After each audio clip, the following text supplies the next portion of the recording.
Salut à tous, bienvenue sur la chaîne.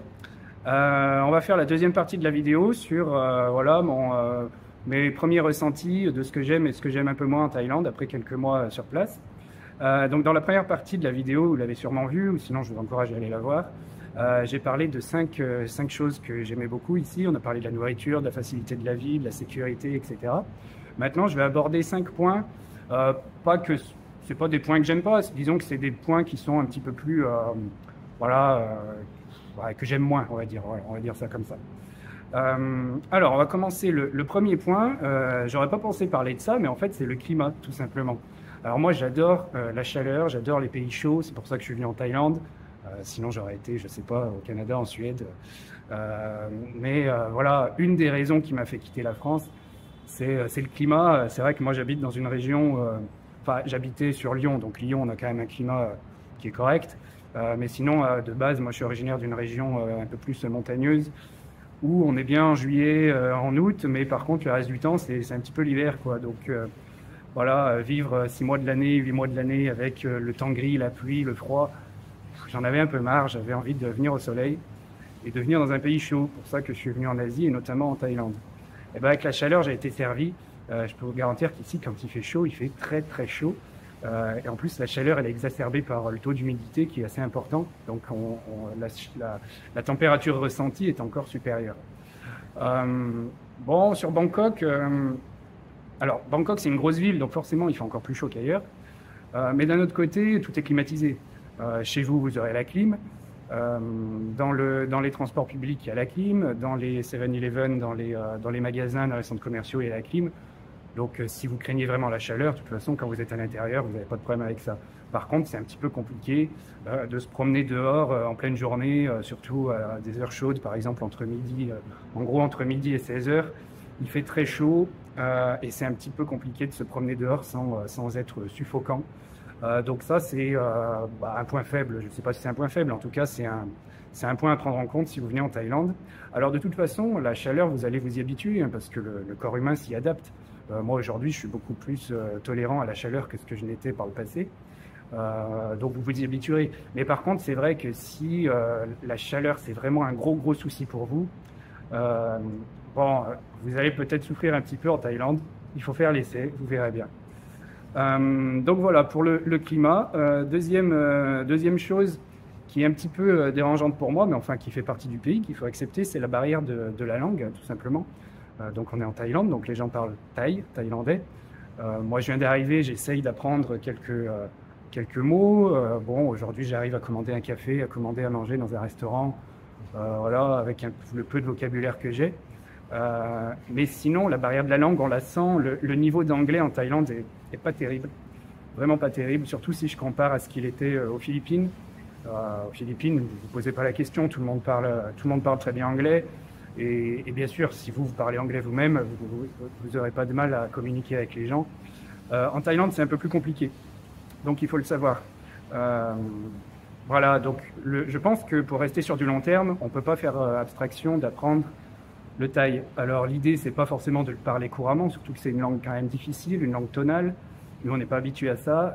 Donc, parler le thaï couramment, je pense que ça va être compliqué. Mais par contre, avoir quelques bases, quelques mots de vocabulaire, ce sera indispensable. Déjà, ne serait-ce que pour faire plaisir aux Thaïs eux-mêmes, ils adorent que les étrangers fassent l'effort de parler un petit peu leur langue. Ça montre qu'on arrive, qu'on respecte le pays, qu'on essaye de s'intégrer, et ça, c'est super important. Moi, j'essaye toujours de dire quelques mots de Thaï, simplement dire bonjour, merci, au revoir. Et les gens sourient, ils sont contents qu'un étranger, un blanc, puisse au moins savoir dire bonjour, etc. Voilà pour la barrière de la langue. Donc ça, il faudra m'y mettre. Ce sera un de mes défis, un de mes challenges de progresser en Thaï. Une troisième chose qui est un petit peu que j'aime moins ici, mais qui, de la même façon que le climat ou que la barrière de la langue, qui fait partie du pays, c'est la difficulté d'accès au marché du travail. Et la Thaïlande, c'est un pays protectionniste. Protectionniste au niveau de son marché du travail. Je pense qu'on fera une vidéo spécifique sur le sujet parce qu'il y a tellement de choses à dire. Mais voilà, avoir un visa, un work permit, un permis de travail, c'est compliqué, c'est pas impossible, c'est pas impossible du tout. Il y a plein de gens, plein d'étrangers qui travaillent ici. Mais voilà, vous pouvez pas simplement arriver, envoyer des CV et bosser comme ça.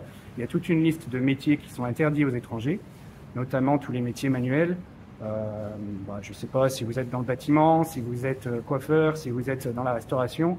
Vous pouvez monter une entreprise, embaucher du personnel taille, les former, et vous serez manager. Mais par contre, en aucun cas, si vous êtes plombier, vous n'allez pas prendre la clé à molette pour aller faire de la plomberie. Ici, c'est complètement interdit pour les étrangers. Donc voilà, si vous voulez vous expatrier et venir travailler en Thaïlande, c'est vraiment un point qu'il va falloir regarder et regarder très vite dans le début de votre projet parce que c'est pas facile, ça se fait pas comme ça. Voilà. Alors un quatrième point qui me dérange un petit peu plus, c'est la perception qu'ont certains Thaïs de l'étranger. Alors certains Thaïs ou certaines Thaïs, ici on peut très facilement être vu uniquement comme un portefeuille sur pattes ou comme un distributeur automatique sur pattes, vous voyez l'idée.